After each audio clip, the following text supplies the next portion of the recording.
Շարունակում ենք մեր թողարկումը, առաջին լրատվականի ուղիղ եթերում Մեհրաբյան օնլայնն է, ես Ռուբեն Մեհրաբյանն եմ։ Հայաստանը հյուրընկալել է Եվրոպական քաղաքական ընկերակցության գագաթնաժողովը եւ այդտեղ տեղի է ունեցել մի շատ կարևոր իրադարձություն։ Առաջին անգամ ոչ եվրոպական պետության Կանադայի վարչապետը մասնակցում է այս ձևաչափին եւ դա տեղի է ունենում Երևանում։ Մարկ Քարնին ընդամենը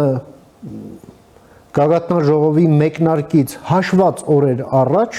նման հայտարարությամբ հանդես եկավ եւ պաշտոնական Երևանն էլ հաստատեց։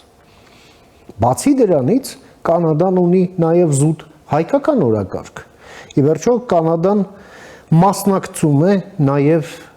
Հայաստանի սահմանների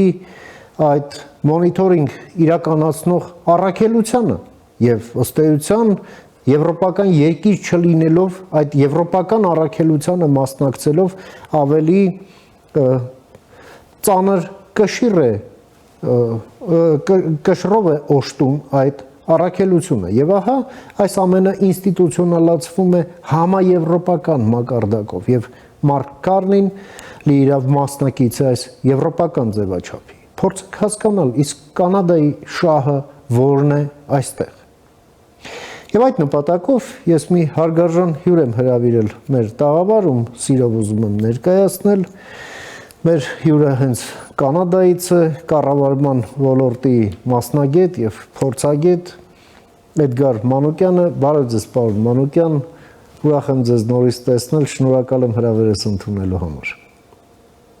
Բարև ձեզ պարոն Մեհրաբյան ինչպես մեզ ես եմ շնորհակալ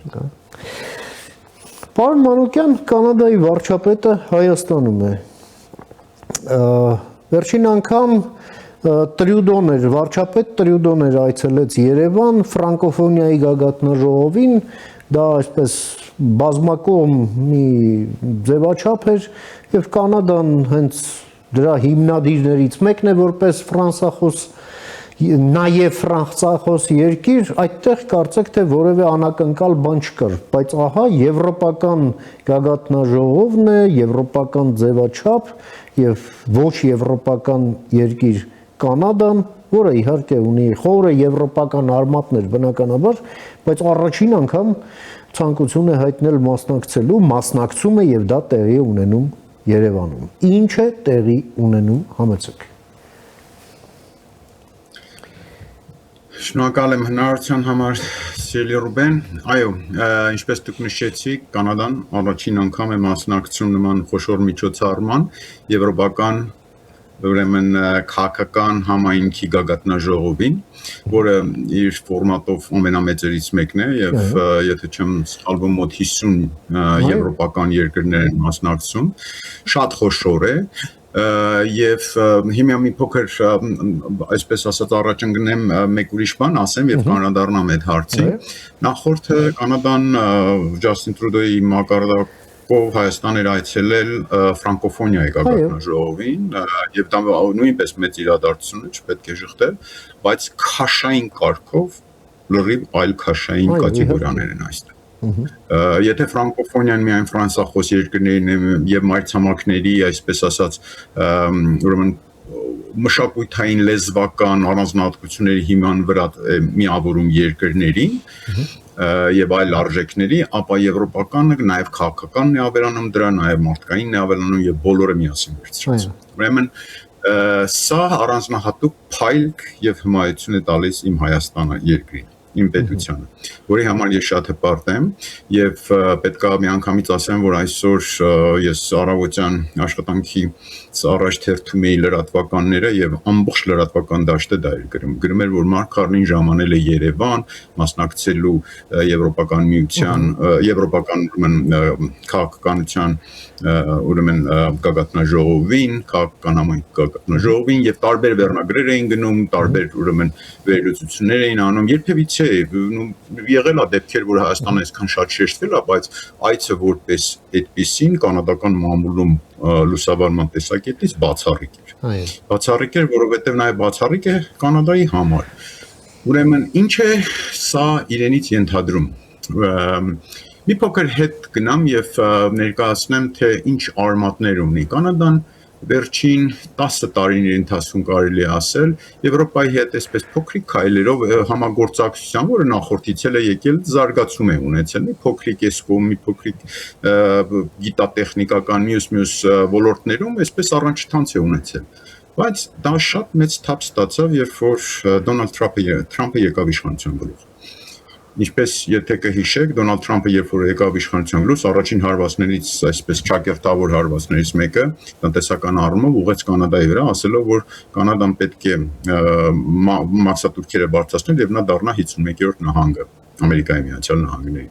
Եվ դա շատ լուրջ էր, ինչպես պարզվեց, եւ իրականում նա շատ հարցերում ինքը իրականացրեց իր, այսպես ասած, այդ շանտաժ ասեմ կամ ահաբեկում ասեմ կամ պահանջ ասեմ, չգիտեմ ինչպես ձևակերպեմ, եւ արեց այդ բաների, ուրեմն տարիֆների ներմուծումը Կանադայի հանդեպ, որը որ շատ վատ ընդունվեց կանադական հասարակության բոլոր շերտերի կողմից եւ դա կատարվեց մի երկրի նկատմամբ, որը մոտավորապես 70% առևտրային հարաբերություններ Ամերիկայի Միացյալ Նահանգների։ Այսինքն չգրված մի բան է, որ երկու երկրների մեջ ստեղծեց այդ բանը, լարվածությունը, բայց ի շնորհիվ կանադական կողմի եւ հասարակության հիմնականում դա չվերածվեց լարվածության եւ իհարկե ամերիկյան կողմում էլ կային այդ Թրամփի հակառակորդ այդ շատ առաջադեմ մարդիկ միշտ ասում էին, որ սա էլ կանցնի եւ բան կլինի, կհարթվի հարաբերությունները։ Եւ դրանից հետո ինչ տեղի ունեցավ, ուրեմն չնայած նրան, որ Կանադան շատ շուտվանից 2012 կամ 13 թիվը երևի թե սխալվեմ, ունի ազատ առևտրային հարաբերություններ Եվրամիության հետ։ Ան կոչվում է CETA, Canadian European Trade Agreement։ Դա ինչ է նշանակում։ Դա նշանակում է, որ Կանադայից Եվրոպական միության երկրների եւ Եվրոպական միությունից Կանադա բոլոր ներմուծվող ապրանքները բացառությամբ մի փոքրիկ ցանկի առանց մաքսատուրքերի։ Դա ինչ է նշանակում։ Նշանակում է ինչ ուզում ես բեր տար, ոչ մեկ սահմանի վրա չի հարցնում ինչ պետք է մուծես։ Չկա այդպիսի հարց։ Եվ սա շատ մեծ ուրեմն իմպուլս է տվել Կանադայի եւ Եվրոպայի տարբեր երկրների տնտեսությանը։ Երբ որ Դոնալդ Թրամփը հայտարարեց նման բան եւ կես կատակ, կես լուրջ նույն ձևի, ինչ որ մեր ասում էին ժամանակին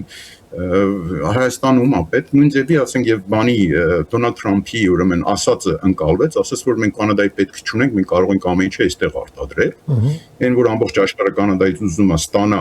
տեխնոլոգիական առումով, ռեսուրսային առումով, մյուս հանգարց Դոնալդ Թրամփն ասում է, որ մեզ պետք չի, մենք կարող ենք արտադրել։ Դրանից հետո Կանադան որոշեց, որ ինքը բազմավեկտոր քաղաքականություն պետք է իրականացնի, ինչը ասեմ, որ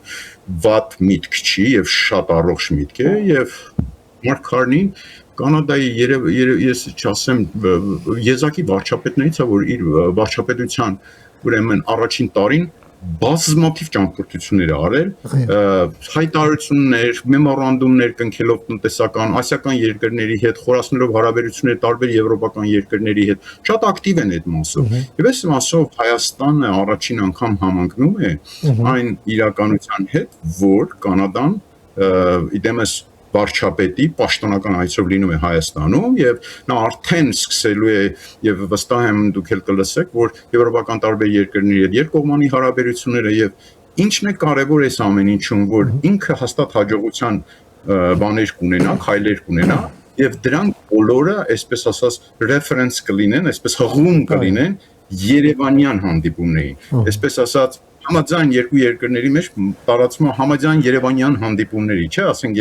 երբ որ մեկ ուրիշ սամիթ է տեղի ունենում, համաձայն բրյուսելյան հանդիպումների, նույնը լինելու է Երևանի պարագայում եւ ավելի հպարտ, քան ես այդ ամեն ինչը լսելով չեմ կարող լինել։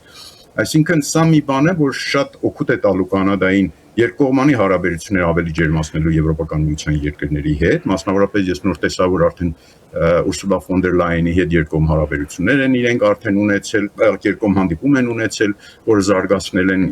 մտադրվել են զարգացնել հարաբերությունները խորացնել եւ նաեւ Հայաստանը այդ ամեն ինչի համատեքստում զարգացնելու է Կանադայի հետ հետագա հարաբերությունները։ Ասեմ ձեզ, որ բավական առաջընթաց ունեցել ենք մենք այս ընթացքում խմիչքների ոլորտում այստեղ շատ լավ հաջողություններ ունենք, ու տարբեր մասերով հաջողություններ ունենք, ինչպես դուք նշեցիք, Կանադան այն եզակի երկրներից մեկն էր, որ չլիներով Եվրամիության անդամ մասնակցեց շատ կարևոր մոնիտորինգի մեր ուրեմն այդ մոնիտորինգի մաս կազմեց, որը նոր մեծ ազդեցություն էր, կարող ենք թերագնահատել 1-2 հոգով էր կարծեմ, եթե չեմ հիշում, բայց որպես մեծ յոթնակի երկիր ինքը շատ ծանր կշիռ հաղորդեց Հայաստանի անվտանգությանը։ Եվ սա շղթել մենք ուղղակի չենք կարող։ Հայաստանի հետ բացում են շատ լավ հնարավորություններ եւ պետքա այս ամեն ինչը գնահատենք ըստ արժանավուն եւ մեր դիվանագիտական եւ տնտեսական իշխանությունները պետք է շատ օգտվեն այս ամեն ինչից եւ օգտվեն նրանից, որ Կանադան հիմա շատ ակտիվ փնտրտուքի մեջ է փոխարինելու ամերիկյան առևտուրը։ Եվ սա Հայաստանի համար նորից շատ լավ հնարավորություն է բացվում, ինչպես որ հնարավորությունը բացվեց մեր խմիչքների հետ կապված եւ ամերիկյան խմիչքները դուրս մեղվեցին աշխարհում ամենաառաջին, ամենամեծ խմիչք վաճառող ընկերության կանադական LCBO-ի ուրեմն դարակներից դուրս հանեցին դրա տեղ այսօր մի փոքր մասով, բայց հայկական խմիչքներն են այնտեղ կանգնած։ Ես իմ Facebook-յան ուրեմն դրել եմ այդ Facebook-յան էջում դրել եմ այդ կադրերը եւ սիրտս ուղղակի միշտ թառավրում ամեն անգամ գնալու եւ այդ տաղավարից այն կողմ չեմ գնում, այսինքն գնում եմ ինչ հավաքում եմ, վերցնում եմ ուրիշ տաղավար, կարծես թե ինչ չի հետաքրքրում եւ դուրս եմ։ Եվ ես մենակ չեմ եւ կա շատ լավ առաջընթաց։ Այս ամեն ինչ պետք է օգտվել իուքուտ մեզ, իուքուտ մեր պետության։ Պարոն Մանուկյան, նաև փաստ է, որ մեր տարածաշրջանում Կանադան դեսպանություն ունի միայն Հայաստանում, ռեզիդենտ դեսպանություն, եւ այո, մասնակցում է նաև այդ մոնիտորինգի առաքելությանը, նաև բավականին խորը երկխոսություն կա Երևանի եւ Օտտավայի միջև հարաբերությունների զարգացման հետ կապված։ Դրան գումարվում է նաև այդ հայ համայնքի գործոնը Կանադայում, որը բավականին ազդեցիկ է եղել ավանդաբար, իհարկե խիստ այսպես տարամետ խմբավորումներ կան այնտեղ, բայց այնուամենայնիվ ազդեցությունը մեծ է եւ դա անժխտելի է։ Դուք ինչպես եք գնահատում ընթացիկ հայ-կանադական հարաբերությունները եւ դրա հեռանկարները կարճաժամկետ, միջնաժամկետ հեռանկարում տեսակ այս գագաթնաժողովը նաեւ առիթ հանդիսացավ, որ եւ Հայաստանն ու Ֆրանսիան շուտով ժամեր անց կստորագրեն ռազմավարական գործընկերության մասին ուրեմն այդ փաստաթուղթը Հայաստանը եւ Մեծ Բրիտանիան դարձան ռազմավարական գործընկերներ, Բուլղարիան դարձավ ռազմավարական գործընկեր մեզ, Բուլղարիայի նախագահն է այս գագաթնաժողովին մասնակցում։ Մինչ այդ էլ մենք ունեինք Հունաստանի հետ, Գերմանիայի հետ, Լեհաստանի հետ, Կանադայի հետ կապված ինչ հեռանկարներ եք դուք տեսնում, համեցեք։ Այո, ինչպես դուք նշեցիք, Հայաստանը կամաց բացվում է աշխարհի հետ եւ աշխարհի հետ հավասարը հավասարին եւ լիարժեք ուրեմն տնտեսական հարաբերություններ է հաստատում։ Այս արդյոք մի բան հիշեցի, մի ժամանակին մի կներեք արտադրությունից համար մի երկրի առաջնորդ կար, որ կոլխոզի նախագահ էր նախկինում աշխատում, բայց ասում էր, չէ, ասում էր, կուտա նի ձենուց։ Հա, էլի։ Հիմա մենք եկել հասել ենք այնտեղ, որտեղ իրենք ոչ մեկին պետք չեն, այլ մենք շատ պահանջված ենք։ Եվ այս առումով եւ շատ ուրախալի է, որ Հայաստանը Մեծ Բրիտանիայի հետ եւ Ֆրանսիայի հետ ռազմավարական համաձայնագիր նախատեսում ստորագրել եւ կնքել, դա հսկայական առաջընթաց կլինի Հայաստանի հետ ուրեմն հարաբերություններում։ Եվ ասեմ, այս օրինակները վարակիչ են, ես վստահությամբ կարող եմ ասել, որ իհարկե մի քիչ փակակ ձերբացեմ, որ նախատեսվում է նաեւ Կանադայի հետ Նման օրինակ մի բան առաջիկայում նախաձեռնել եւ մենք այդ ուղղությամբ, ասես ասած, սկզբնական ջանքերն ենք առաջ տանում եւ դա շատ կարեւոր է այսօր Հայաստանին իր դիվերսիֆիկացիայի համար։ Տեսեք, Եվրասիական միությունը երկար կյանք ունենալ չի կարող այս պայմաններում, երբ որ մենք արդեն քաղաքական ջերմ եւ այլն այդ խորը հարաբերություններն ենք հաստատում այլ երկրների հետ։ Գալու է մի պահ, երբ որ այդ նույն ուրեմն մեր նախկին լավ բարեկամները մեզ ասելու են դե ուրեմն եթե տենցա կողմնորոշվեք եւ մենք իրոք կողմնորոշվելու ենք եւ այս ամեն ինչը նախերգանքն է, նախապատրաստումն է, այդ աշխատանքն է, որպեսզի հանկարծ եթե մեզ այդպիսի երկընտրանքի առաջ տնեն, իրենք մնան դրսում, ոչ թե մենք։ Ու սա նաև պետք է ներառել Կանադայի հետ։ Կանադան ունի հսկայական ներուժ Հայաստանի հետ առևտրատնտեսական հարաբերությունների հաստատման առումով, բազմաթիվ են, ուղղակի ես կարող եմ նշել վերջերս ես մի փոքր նաև ասենք այդ առումով մասնակցեցի եւ բայց մեծ ուրախությամբ պետք է նշեմ Հայաստանում գործում է Կանադա Հայաստան առևտրային պալատ Վարդգես Ավագյանը, որը պատվող, եթե չեմ սխալվում, պատվող հյուպատոսն է Կանադայում, Հայաստանում Կանադայի, շատ լավ անձնավորություն, որին ճանաչում եմ, շատ լավ գործ են անում եւ շատ, այսպես ասած, լավ, ասենք, տպավորություն է թողնում եւ ասենք երկու կողմերի հիման վրա, որ իր արդյունքները տալու է հետագայում եւ Հայաստանը ունենալու է այդ նույն համաձայնագրի պահը, նույն այդ Վաղը ինչպեսին մենք հիմա ստորագրում ենք արդեն Ֆրանսիայի հետ, Գերմանիայի հետ, ինչպես Բրիտանիայի Բայց Բրիտանիայի հետ այդ ամեն ինչ այսօր արդեն իրականություն։ Գալու է պահը, որ Կանադայի հետ էլ է բանը։ Իսկ սրանից ավելի լավ ինքնիշխանություն, սրանից ավելի լավ դիվերսիֆիկացիա մենք որտեղ կարող ենք ընտրել։ Ոչ միտեղ։ Ոչ միտեղ մենք աշխարհի առաջ պետք է բաց լինենք բոլոր առումներով եւ դա այդ քաղաքականությունն է եւ այսօրվա այդ ուրեմն գագաթնաժողովի փաստը ինքնին Ռուբեն դա հաստատում է մեր քաղաքական եւ դիվանագիտական մեծ տրիումֆի մասին։ Սա կարող եմ ասել։ Ինչ վերաբերում է հայկական համայնքի եւ մյուս ուրեմն ձեր ասած հարցի հետ կապված, ասեմ ձեզ, որ այո, հայկական համայնքը բավական ազդեցիկ է այստեղ, բայց ցավով պետք է նշեմ, որ մի հատ շրջանակ կա եւ դա այդ հայտնի շրջանակն է, որ արդեն մարգինալացման ինչ-որ մի բանի է գնում եւ իրենք արդեն զգում են, որ իրենք մարգինալացման մեջ են եւ դուրս են մղում հիմնական բանից։ Դրանք միայն ու միայն հարցերը բարձրացնում են։ Առավելագույնը, որ ես կարող եմ ընդունել եւ հարգանքի ամենամեծ բանը դրսևորել, դա ցեղասպանությունն է, իրենք որ բարձրացնում են, գիտեք, ասենք ցեղասպանության օրն է նշվում, այստեղ, բայց էլի անկազմակերպելի իրենց նեղ շրջանակով իրենց այսպես ռեկլամ անելով ճակերտավոր իրենց օրակարգ առաջ տանելով, բայց հիմնականում նրանք շփվում են ոչ մեր պետության առաջնահերթ օրակարգ առաջ տանելով։ Իսկ դա պետության ինստիտուտներն են, մարդու իրավունքներն են, մյուս բոլոր հարցերն են, բայց դա բերում նեղացնում են իրենց խիստ անձնական, կուսակցական, մաուզերիստական, ուրեմն այդպես բանին, նպատակին։ Ես ձեզ մի հատ դեպք ասեմ։ Ոչ միայն դա դաշնակցությանն է վերաբերում, նաև մյուս փոքրիկ մեկ ուրիշ կազմակերպության է վերաբերում։ Շատ հետաքրքիր դեպք պատմեմ, ինչ որ առաջի անգամ եմ սա ասում, բայց ուզում եմ որ հերոստա մեր Կանադայի մասով հետաքրքրվող հերոստատիտողներն իմանան, երբ որ ձերբակալել էին Բագրատ Սրբազանին, ուրեմն Կանադայում սկսվեց մի հատ շարժում, որպեսզի կանադական կառավարությունը Հայաստանի կառավարության վրա ճնշում գործադրի,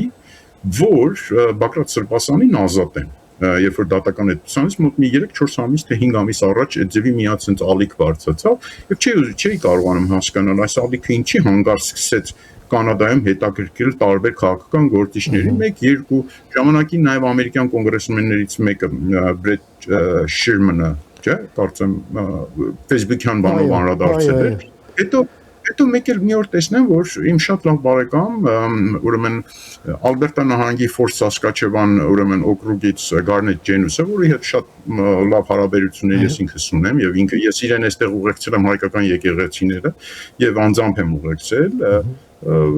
Բագրատ Սրբազանի հետ կապված մի հատ ուրեմն Facebook-յան բան է գրում, որ Հայաստանը չպետք է հետապնդի կղերականներին, կրոնականներին կներեք իրենց կրոնական գործունեության համար։ Գիտեք, ես շատ բան եմ կարդացել, շատ տողատակեր եմ հասկացել, բայց այդ տողատակը իմ համար ոնց որ այսպես շոկ լիներ, այսինքն կրոնականությունը։ Հա, այսինքն ինչ է նշանակում, որ Հայաստանը բանը հետապնդում է կրոնական հա գործունեության համար։ Եվ այստեղ մի փոքր փորփրելուց հետո ես հասկացա, իմ միտքս փորփրելուց հետո հասկացա ինչի մասին է խոսքը։ Ես Գարնետին մի հատ նամակ գրեցի, որ ձեզ սխալ են տեղեկացրել, որ նրան հետապնդում են կոնկրետ քրեական մեղադրանքներով, կոնկրետ ապացույցներով, բաներ կան դատարաններում եւ պետք չէր շուտապույտ ուրեմն այդպիսի եզրակացության գրել Facebook-յան էջում եւ կխնդրեի որ նման օրինակ դեպքերում մեր կարծիքը այսպես ասեմ հաշվի առնել նաեւ որովհետեւ իրեն Facebook-յան այդ էջի տակ հայկական մի հատ այսպիսի հարցակում էր իրեն նկատմամբ որ ես ուղղակի ցավում էի նայում այսինքն ինքը մի բան ա գրել որ երևի թե շատ չի պատկերացրել գրածի հետագան ինչա լինելու եւ ասեմ ինձ զանգեց իրեն օգնականը ասաց որ իրեն ասել են ինքը ինձ զանգի ուղղակի մի փոքր ուշոտ տես մի շաբաթ հետո ինքը ինձ անձամբ զանգեց Garnet Genus-ը Կանադայի խորհրդանի падգամավոր եւ խնդրեց բացատրեմ եւ ինչ է եւ ես իրեն ամեն ինչը բացատրեցի եւ մարդը զգաց որ ինքը հայտնվել է այսպես ասած թակարդում որոշ մարդկանց ու դրա պատճառով իրեն բարի համբավ այսպես դուք տեսեք ինչերի են ընդունում ինչերի են ընդունում փոխանակ մեր երկրի պատիվը մենք ամեն ինչով բարձրացնում ենք որպեսզի պետության մանեն նրանք գնում են իրենց նեղ անձնական հարցերը բարձրացնում են այդտեղ ու այդ մարդկանց դնում են մի հատ հարվածի տակ որ երբեք իրանք բան չեն անում ինքը մեզ շատ ներողություն խնդրեց այդ ամեն ինչի համար ինչի համար եմ այս ամեն ինչը ասում Ռուբեն որ ցանկացած համայնքային գործունեություն ինչ ուզում ա լինի պետք է լինի այսօր մեր պետության համար մեր պետությունը այսօր ցույց տվեց որ ընդունում են 50 երկիր գալիս են մեր երկիր եւ մեր պետությունից բացի ուրիշ նպատակ արժեք գործունեություն չպետք է ստորադասվի չպետք է լինի նման բան վերջակի մեր պետությունը ամենաառաջնային մեր գործունեության բոլոր ոլորտների վերջնական նպատակն է չկան այստեղ Բագրատ Սրբազանի հարց չգիտեմ մյուսի չպետք է լինեն նման բաներ մենք այլևս պետություն ենք եւ շատ հարգված պետություն ենք որտեղ գալիս են 50 երկրի ղեկավարներ այլտեղ նրանք չէին գնա եթե մենք չլինեինք ժողովրդավարական նորմալ եւ ճիշտ մեխանիզմներով գործող պետություն Շնորհակալ եմ Էդգար այս շատ կարևոր տեղեկությունների դիտարկումների եւ գնահատականների համար որ ներկայացրեցիք մեր հեռուստադիտողին եւ ժամանակ հատկացրեցիք այս կարևոր օրով մեր եթերին միշտ նոր հանդիպում եւ ամենայն բարիք Ձեզ նույնպես շնորհակալ Մենք զրուցեցինք մեր գործընկեր կառավարման ոլորտի փորձագետ մասնագետ Էդգար Մանուկյանի հետ Կանադայից Տորոնտոից խոսեցինք հայ-կանադական հարաբերությունների ներկայի եւ ապագայի մասին նաեւ կանադական դիվանագիտության այս եվրոպական ուղղության առաջընթացի մասին,